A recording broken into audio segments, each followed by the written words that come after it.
अध्याय 32 क्लब 1। इस घटना के बाद ही स्टेला एकेडमी के 30 शूरवीर मार्थिविस कब्रिस्तान पहुंचे। मैजिक इन्वेस्टिगेशन यूनिट ने नेक्रोमांसर का शव बरामद किया और मार्थिविस कब्रिस्तान को शुद्धिकरण प्रक्रिया से गुजरना पड़ा। हमारा सर्वनाश हो गया, अब हम गुजारा कैसे करेंगे? ओह, हम सब मरने वाले हैं, हम आम नागरिक सब मर जाएंगे। व्यापारी अकड़कर खड़े रहे, जोर जोर से चिल्ला रहे थे, लेकिन ये सब व्यर्थ था। अगर तुम्हारे सिर कंकालों के हाथ में पड़ गए होते तो क्या तुम चिल्ला पाते? अगर वे छात्र न होते तो तुम अब तक मर चुके होते। मेरा मतलब है, मुझे उम्मीद है कि ऐसे स्वार्थी विचारों से किसी और को कभी नुकसान नहीं होगा। हम आज से शुद्धिकरण शुरू करेंगे। ओह, कृपया हमें थोड़ा समय दें। अभी बैक यू सेओल को ये पता नहीं था, लेकिन ऐसा लग रहा था कि स्टेला का प्रभाव सार्वजनिक प्राधिकरण को भी हिला सकता है। छात्र स्टेला द्वारा संचालित एयरशिप से सुरक्षित घर लौट आए। जैसे ही वे लौटे, बैक यू सेओल को प्रशिक्षक ली हानवोल से एक कड़ी फटकार मिली। एक निश्चित व्यक्ति ने कहा था कि वो सुंदर पहाड़ों और ताज़ी हवा वाली जगह पर अभ्यास करने जा रहा है। कब्रिस्तान की हवा काफी ताजगी देने वाली रही होगी, है ना? भारी ताने पर बैक यू सेओल के पास कोई जवाब नहीं था। मैं हुआ रास्ते में कुछ हो गया, इसलिए मैं उतर गया। ठीक है, ली हानवोल ने पलट कर जाते हुए कहा। तुम्हें नियमों के अनुसार दंडित किया जाता है, कोई छूट नहीं है। रुककर उन्होंने आगे कहा, हालांकि भले ही तुमने स्कूल के नियमों का उल्लंघन किया, लेकिन तुमने बिना किसी हिचकिचाहट के अपने दोस्तों की रक्षा के लिए युद्ध के मैदान में छलांग लगाई, ये सराहनीय है। मैं तुम्हें इसके अनुरूप इनाम दूंगा, कृपया इंतजार करो। हाँ, धन्यवाद। अगर मैंने ये सब किया होता और मुझे सिर्फ दंड के अंक मिलते तो मेरा मूड खराब हो जाता। हाँ, मैं थक गया हूँ। लगभग भोर हो चुकी थी और हालांकि बैंगनी रात का आकाश वास्तव में सुंदर था, ये सूरज उगने का समय था। उसकी जांघ में अभी भी दर्द था। फ्लेम और एक बेहतरीन हीलर से आपातकालीन उपचार मिलने के बावजूद अगले कुछ दिनों तक इसमें दर्द होता रहेगा। सौभाग्य से ये कोई गंभीर चोट नहीं थी और उसकी ठीक होने की दर एक आम व्यक्ति की तुलना में आश्चर्यजनक रूप से तेज थी, इसलिए उसे बताया गया कि वो जल्द ही कक्षाओं में लौट सकता है। माना लीकेज डिले के प्रभाव के कारण उसकी ठीक होने की क्षमता भी सुधर गई थी। मैं इतनी जल्दी क्लास में वापस नहीं आना चाहता, क्या तुम मुझे अस्पताल में नहीं डाल सकते? ऐसा सोचते हुए वो लंगड़ाता हुआ चला, तभी कोई हल्के कदमों से पास आया और उसके कंधे को थपथपाया। ये फ्लेम थी। बुजुर्ग, मैं तुम्हारा ऋणी हूं। क्या ऐसा है? मुझे बाद में खाना खिलाओ। एक ऐसे छात्र से खाना जिसके पास खुद खाने के लिए पैसे नहीं हैं। मैं भी एक छात्र हूं। ठीक है। बैक यू सेओल हल्का सा हंसा। अपने शुरुआती विचारों के विपरीत वो सोचने लगा था कि फ्लेम इतनी खतरनाक व्यक्ति नहीं थी। खेल में फ्लेम को बरगलाने वाले खिलाड़ियों के कारण ऐसे कई मामले थे जिनमें उसने ईज़ेल की प्रतिभाओं और अवसरों को छीन लिया था, लेकिन असली फ्लेम ऐसी नहीं थी। इसके बाद डियोक चेओलग्वांग, बान डी येओन, होंगबी येओन और उसके समूह के सदस्यों के साथ साथ काशिफ डेरिक ने एक एक करके उसे धन्यवाद दिया और चले गए। आखिर में ईज़ेल थी। हालांकि उसका चेहरा काफी उदास था। ये देखकर बैक यू सेओल को एक अशुभ एहसास हुआ। वो ऐसी क्यों है? ईज़ेल एक ऐसी व्यक्ति थी जिसके चेहरे पर हमेशा एक उज्ज्वल मुस्कान रहती थी। चाहे वो कितने भी बोझ उठाती हो, वो दृढ़ रहती थी और सभी कठिनाइयों और प्रतिकूलताओं को पार कर लेती थी। वो ऐसी महान पात्र थी। मैं आज के लिए सच में आभारी हूँ। ओह, मुझे बाद में एक दावत दो, बैक यू सेओल ने मजाक में जवाब दिया। उसके बेपरवाह हाव भाव को देखते हुए ईज़ेल ने चुपचाप सोचा। एक तथ्य था जो उसे इस घटना से पता चला। नहीं, उससे भी पहले। इस दुनिया में मेरे अलावा और भी बहुत से उत्कृष्ट लोग हैं। वो खुद को एक प्रतिभा मानती थी। ये विचार अभी भी नहीं बदला था। हालांकि बहुत सी प्रतिभाएं थीं जो उसके जितनी ही अच्छी या उससे भी बेहतर थीं। स्टेला एकेडमी में प्रवेश करने के बाद ही उसे सचमुच एहसास हुआ। दुनिया बहुत बड़ी थी और कई प्रतिभाएं थीं। वो सर्वश्रेष्ठ बनने के इरादे से अकादमी में शामिल हुई थी, लेकिन उसे जल्द ही एहसास हुआ कि इसे आसानी से हासिल नहीं किया जा सकता है। उसे सर्वश्रेष्ठ बनना था, इसलिए वो सर्वश्रेष्ठ बनने के लिए कड़ी मेहनत कर रही थी। लेकिन अब उसके मन में एक सवाल था, क्या सिर्फ इसलिए काम हो जाएगा क्योंकि मैं कोशिश करती हूँ? बहुत सी प्रतिभाएं थीं जो पहले ही उसे पीछे छोड़ चुकी थीं, भले ही वे उसकी ही उम्र की थीं। इस तरह के निराशाजनक विचार उसके मन में लगातार चल रहे थे और ईज़ेल उन्हें काबू में करने के लिए संघर्ष कर रही थी। उसने अपने दिल की सारी चिंता को दबा दिया। चिंता डर से ज्यादा भयानक थी। डर कथित और वास्तविक खतरे की प्रतिक्रिया थी, जबकि चिंता आंतरिक अवचेतन से उत्पन्न होती थी। मैं ये कर सकती हूँ, उसने अंदर ही अंदर खुद को आश्वस्त किया। फिर भी उसकी सीमाएं स्पष्ट थीं। आप कितनी भी दवा लगा लें, अगर आप मौलिक घाव का इलाज नहीं करते हैं तो खून हमेशा रिसने का रास्ता ढूंढ लेगा। बिना महसूस किए ही ईज़ेल ने उससे पूछा, क्या मैं भी वो कर सकती हूँ? वो सवाल सुनकर बैक यू सेओल ने अपने हाव भाव को संभाला। ये अच्छा सवाल नहीं था। इसलिए नहीं कि सवाल खुद मुश्किल था, बल्कि इसलिए कि ये एक ऐसा सवाल था जो उसे नहीं पूछना चाहिए था। मूल कहानी में ईज़ेल ने एक नायक के लिए कल्पना की जा सकने वाली हर परीक्षा का अनुभव किया और किसी तरह उन पर काबू पा लिया। नेक्रोमांसर का हमला भी अलग नहीं होना चाहिए था।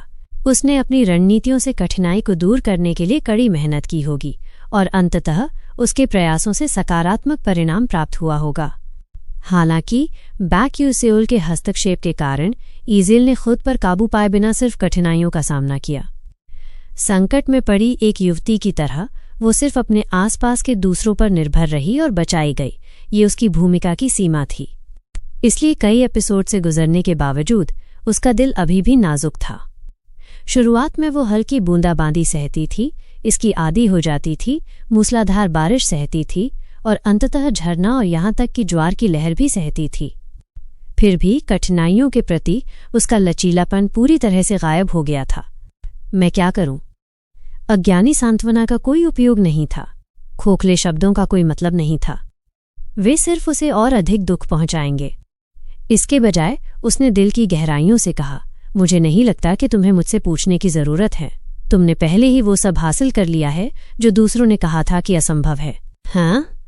एक लड़की जिसने कम उम्र में अपने माता पिता को खो दिया और एक देशद्रोही के बच्चे के रूप में छोड़ दी गई।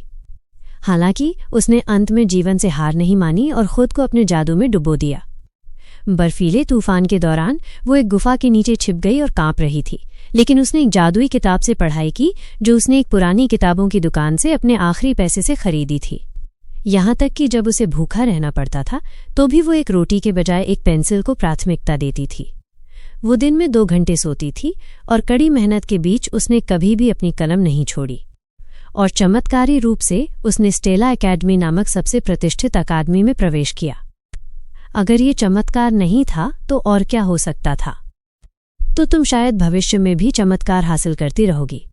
ईज़ेल ने अपने होंठ कसकर बंद कर लिए और बिना कुछ कहे उसे देखने लगी। एक ठंडी हवा चली और उसके बालों को छूकर निकल गई। तुम्हें इतनी निश्चितता से कैसे पता है? क्योंकि मैं तुम्हें हमेशा देखता रहा हूं। हाँ? वो तुरंत वास्तविकता में लौट आया।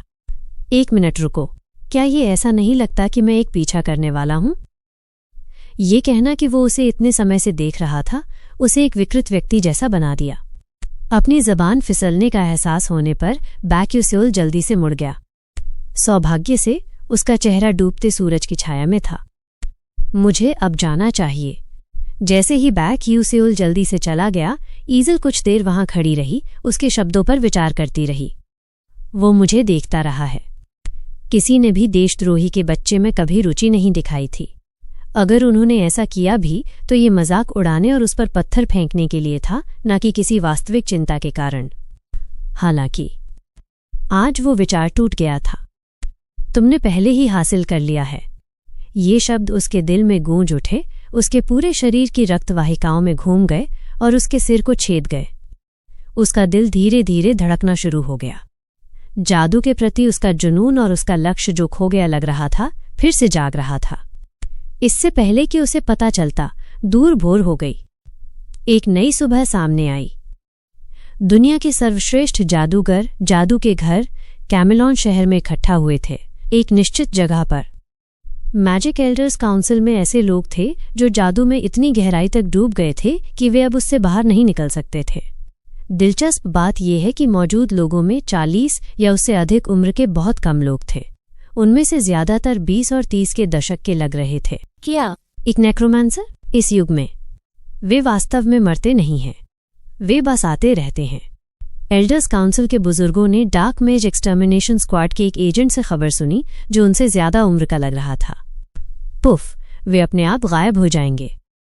ऐसा 1 या 2 बार नहीं हुआ था कि नेक्रोमैंसर पुराने दिनों को नहीं भूल पाते थे जब वे दुनिया पर राज करते थे और हंगामा करते थे।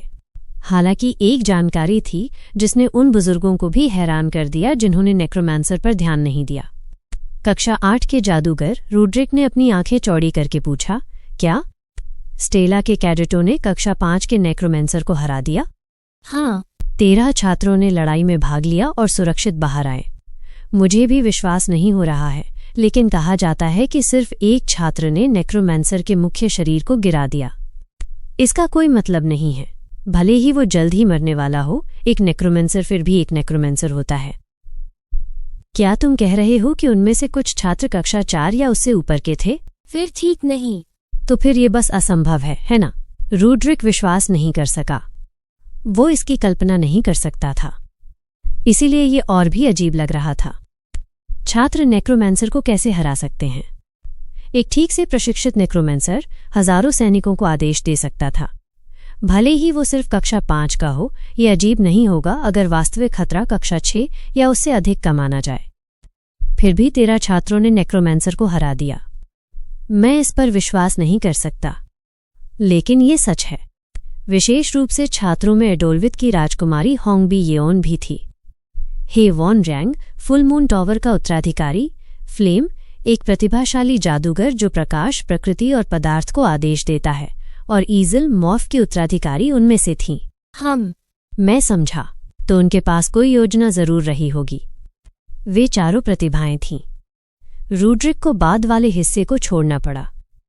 इस जादुई समाज में एक वास्तविक प्रतिभा के अस्तित्व में एक रहस्यमय शक्ति थी जो बेतुकी घटनाओं को समझने योग्य बनाती थी। तो फिर नेक्रोमैंसर को मारने वाला उन चारों में से कोई एक होगा। फिर से ये वो नहीं है। क्या? वो कौन हो सकता है? शूरवीर एक पल के लिए झिझका, फिर धीरे धीरे अपने होंठ खोले। ये बैक यू सेउल नाम का एक छात्र था। मैंने ये नाम पहली बार सुना है। हाँ। वो शिष्टता की एक मजबूत भावना वाला एक बहुत ही अद्वितीय छात्र है। मैंने सुना है कि स्टेला के प्रिंसिपल एल्थमन एल्विन उस पर नजर रखे हुए हैं। सच है। मैंने एक लंबा जीवन जिया है और मुझे शायद ही कभी इतनी दिलचस्प चीजें मिलती हैं। बैक यू सेउल, मैं तुम्हें याद रखूंगा। उसे लगा कि वे जल्द ही मिलेंगे।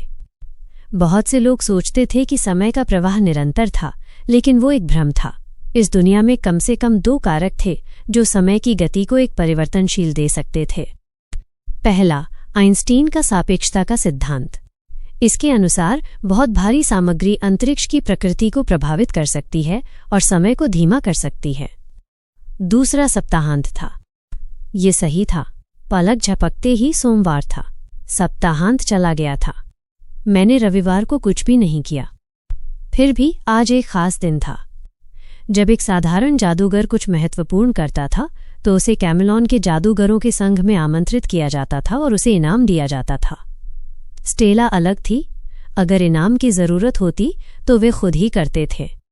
ये केवल इसलिए संभव था क्योंकि प्रिंसिपल कक्षा 9 का जादूगर था, जो पूरे महाद्वीप पर ऐसे 10 लोगों में से कुछ ही था।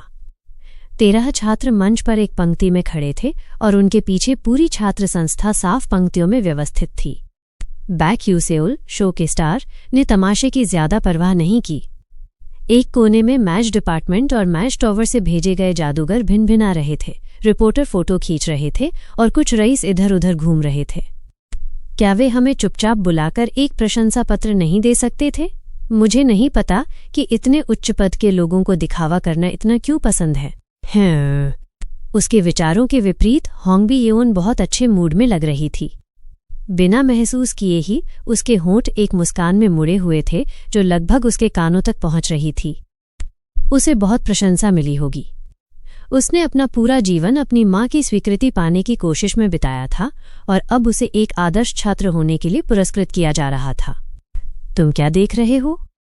होंगबी येओन ने बैक यू सेउल को घूरते हुए पकड़ा और उसके हाव भाव अचानक कठोर हो गए। हालांकि उसके होठों के कोनों पर अभी भी हल्की सी मुस्कान थी। क्या तुम इसका इतना आनंद ले रही हो? फिर उसने अपने बगल में कतार में खड़े छात्रों के चेहरों को ध्यान से देखा। होंगबी, येओन, फ्लेम, हे वॉन रैंग और ईजल। उसने मुख्य पात्रों के रास्ते से बाहर रहने और चुपचाप अपना काम करने का इरादा किया था, लेकिन स्कूल में प्रवेश करने के कुछ महीनों के भीतर वो सभी के साथ शामिल हो गया और यहाँ तक कि सबसे उल्लेखनीय छात्रों में से एक बन गया। और तुम किस बात से इतने खुश हो? तुम्हारा क्या मतलब है? मैंने भी लड़ाई लड़ी थी, तुम्हें पता है। हाँ, ठीक है, तुम एक ट्रोल के लिए बात करने में काफी अच्छे हो। एक ट्रोल? एक कोने में बान डी येओन ने काशिफ डेरेक से ऐसे बात की जैसे वो वास्तव में घृणा से भरी हो। ईजेल भी काशिफ के साथ ज्यादा दोस्ताना नहीं थी, इसलिए वो अकेला ही धमकाया जा रहा था। तुम्हें इतना गुस्सा होने की जरूरत नहीं है। उसने सोचा कि क्या इसकी कोई जरूरत थी। वैसे डियोक चेओलग्वांग की मांसपेशियां कोई मजाक नहीं है। डियोक चेओलग्वांग खेल में उसके पसंदीदा पात्रों में से एक था। हालांकि बान डी येओन द्वारा उसे लगातार धमकाया जाता हुआ लगता था, फिर भी उसे देखकर अच्छा लगा। मैं तुम्हें थोड़ा और जानना चाहूंगा, लेकिन अभी समय नहीं है। बैक्यू, सेउल ने यूं ही सोचा कि क्या वो उससे दोस्त बन सकता है। जब सब लोग बात कर रहे थे, धम, शोरगुल वाला हॉल अचानक शांत हो गया। लंबे इंतजार के बाद कार्यक्रम का असली नायक आखिरकार प्रकट हुआ था। पुरस्कार प्राप्त करने वाले छात्र मुख्य पात्र नहीं थे। रिपोर्टर उनकी तस्वीरें लेने के लिए वहां नहीं थे। मैच टावर के अधिकारी भी उन्हें देखने के लिए वहां नहीं थे। मानवता के शिखर पर खड़े कक्षा 9 के मास्टर मेज एल्थमन एल्विन, वे उसका चेहरा देखने के लिए इकट्ठा हुए थे। वो कभी भी अपना चेहरा न दिखाने के लिए प्रसिद्ध था। बहुत खूब। खेल में एल्थमन एल्विन काफी बार दिखाई देता था, क्योंकि वो मुख्य पात्र के रिवर्स हरम में शामिल होने की संभावना वाले पात्रों में से एक था। सेंसरशिप के कारण योजनाएं छोड़े जाने की अफवाहें थीं। उसकी उम्र 300 साल तय की गई थी, लेकिन उसके चांदी के बालों से उसके सुंदर किशोर चेहरे की विशेषताएं पूरी तरह से सजी हुई थीं। उसके चेहरे पर हमेशा एक उज्ज्वल मुस्कान रहती थी, लेकिन वो स्लेयर के विनाशकारी उपनाम के साथ दुनिया का सबसे मजबूत जादू योद्धा था। वो लड़का लड़खड़ाती चाल के साथ चल रहा था, यही उसकी सच्ची पहचान थी। गल्प। उसके बगल में किसी के घूंट लेने की आवाज उस तक पहुंची। भले ही एल्थमन कोई माना नहीं छोड़ रहा था, एक अवर्णनीय दबाव ने बैक्यूसेओल के दिल और मूत्राशय को जकड़ लिया। उसे अचानक पेशाब करने की जरूरत महसूस हुई। वो सहज रूप से अपनी आंखें नीचे करना और सिर झुकाना चाहता था, लेकिन उसने खुद को जबरदस्ती अपना सिर ऊपर रखने के लिए मजबूर किया। एल्थमन एल्विन ने उन छात्रों पर ज्यादा ध्यान नहीं दिया जो उसके आभा का सामना नहीं कर सके और अपने सिर नीचे कर लिए। बैक्यूसेओल को वास्तव में परवाह नहीं थी। भविष्य में अपनी योजनाओं के लिए प्रिंसिपल को उस पर उचित ध्यान देने की जरूरत थी। ओह, तुम लोग नए छात्र हो, मिलकर अच्छा लगा। प्रिंसिपल, वो बेकार की बकवास है। कृपया घटनाओं के क्रम का पालन करें। मैं समझता हूं, तुम थोड़ा ज्यादा बकबक करते हो। जब एल्थमन का पीछा करने वाले सहायक सचिव ने धीरे से फुसफुसाया, तो उसने अपने शारीरिक उम्र के एक लड़के की तरह शिकायत की जिसे उसकी मां की बकबक से परेशानी होती थी। फिर उसने प्रशंसा पत्र उठाए। एक पल के विचार के बाद उसने कहा, मैं औपचारिकताएं छोड़ दूंगा। सभी पूर्वाभ्यास, जिनमें कम से कम 3 घंटे लगते थे, केवल 4 शब्दों में संकलित हो गए। जबकि हर कोई हैरान था, एल्थमन छात्रों के कंधे पर थपथपाता हुआ उनके पास से गुजरा। बहुत अच्छा काम किया सबने, तुम सच में अद्वितीय हो। अच्छा काम करते रहो। ये एक अभिवादन जैसा लग रहा था, लेकिन उसने छात्रों के साथ एक एक करके आंखें मिलाईं। ज्यादातर छात्रों ने अपनी निगाहें हटा लीं या अपने सिर नीचे कर लिए, लेकिन बैक्यूसेओल ने वापस घूरकर आंखें मिलाने की प्रतियोगिता का ढोंग किया। जब एल्थमन आखिरकार उस तक पहुंचे, तो वो रहस्यमय ढंग से मुस्कुराया। तुम अभी भी कड़ी मेहनत कर रहे हो, जैसा कि अपेक्षित था। अभी भी कड़ी मेहनत कर रहा हूं, उसका क्या मतलब है? लेकिन एल्थमन आगे बढ़ गया और बैक्यूसेओल उसके शब्दों के पीछे का अर्थ नहीं समझ सका। फिर भी एक बार जब एल्थमन गुजर गया तो उसने राहत की सांस ली। वो इतना घबराया हुआ था कि उसे लगा कि वो मर जाएगा। घूरने से उसकी आंखें इतनी सूख गई थीं कि वे लगभग आंसू बहा रही थीं। उसने घर जाकर कुछ ब्लूबेरी खाने का फैसला किया। बस ऐसे ही एल्थमन एल्विन ने सभी 13 छात्रों को प्रोत्साहित किया और उसके प्रशंसा पत्र सौंपने के बाद कार्यक्रम जल्दी समाप्त हो गया। ओह, और मैं लगभग भूल ही गया था। तुम उस छात्र को जानते हो जिसने डार्क मैच को गिराया था? उन्हें एक इनाम राशि मिलेगी। इसका उपयोग खुद के लिए कुछ अच्छी चीजें खरीदने के लिए करो। इनाम राशि। एक व्यक्ति था जो उस शब्द के उल्लेख पर ध्यान देने योग्य रूप से झिझक गया। वो ईज़ल थी। और इसी के साथ पुरस्कार समारोह समाप्त होता है। धन्यवाद। इसके साथ ही कार्यक्रम सचमुच समाप्त हो गया। जैसे ही छात्र और अधिकारी बिखरने लगे, बैक्यूसेओल जल्दी से भीड़ में फंसने से बचने के लिए भागा। जैसा कि अपेक्षित था, बाहरी मैजिक टॉवर के प्रतिनिधियों की एक महत्वपूर्ण संख्या उसके पास पहुंची। क्या तुमने अपना नाम बैक्यूसेओल बताया? छात्र, क्या तुमने स्नातक होने के बाद शामिल होने के लिए कोई मैच टॉवर चुना है? क्या तुम्हारे मन में एक लड़ाकू के रूप में हमारी कंपनी में शामिल होने के कोई विचार हैं? ये अपेक्षित था। मा यू सेओंग और फ्लेम इससे भी बदतर चीजों से गुजरे थे। आदर्श रूप से बैक्यूसेओल सभी प्रस्तावों को स्वीकार करना चाहता था। वे प्रसिद्ध मैजिक टॉवर से थे जिनके बारे में उसने खेल में भी सुना था। हालांकि वो उनमें से किसी में भी शामिल नहीं हो सकता था। वो एक असली जादूगर नहीं था। अगर उन्हें पता चलता कि वो एक अधूरा जादूगर था जो वास्तव में जादू का उपयोग नहीं कर सकता था, तो क्या वे अभी भी उससे चिपके रहते? नहीं, उसने ऐसा नहीं सोचा। नहीं, मैं मना करता हूं। इसलिए उसने सभी प्रस्तावों को ठुकरा दिया। अगर भविष्य में एक मैच टॉवर अभी भी एक अधूरा जादूगर होने के बारे में जानने के बाद उससे संपर्क करता है, तो वो जगह होगी जो वास्तव में उसे चाहती थी। तब तक उसने अपने रास्ते में फेंके गए सभी अस्थायी प्रस्तावों को अस्वीकार करने की योजना बनाई। अब 1 मिनट रुकिए। क्या आप कृपया कारण बता सकते हैं? कारण? वो ये नहीं कह सकता था कि वो एक विकलांग जादूगर था, इसलिए उसने एक और कारण दिया। क्योंकि आजकल ये प्रचलन में है। क्या? आधुनिक कहानियों में नायक गिल्ड या किसी और चीज पर निर्भर हुए बिना अपने दम पर फलते फूलते थे। वो प्रचलन था। ठीक है, कहानी जारी है।